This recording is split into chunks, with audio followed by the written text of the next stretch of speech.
Let's talk SB Tools USA Sumo Series workstations. What I absolutely love about the built-ins or workstations, as we refer to them as, is they're completely customizable. Every shop, every individual is going to have a slightly different need and a slightly different configuration depending on what you're working on and how you like to organize your stuff.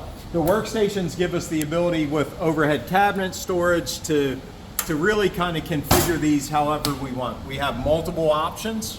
This is our 68-inch base. You don't have to have this, and you don't have to have this.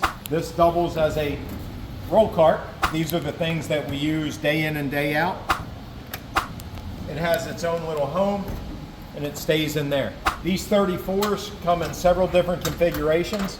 This one is actually designed for oil and or air hose reels, to have those mounted inside. That's what these holes are for.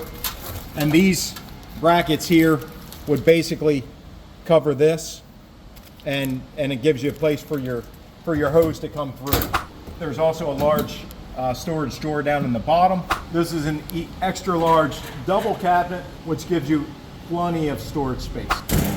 Remember, 100% customizable. Make sure that you reach out to your mobile store manager, your SB Tools franchise, or give the guys at Cutting Edge a call, 855-839-2626, and let us design your dream garage. SB Tools, manufactured for the professional.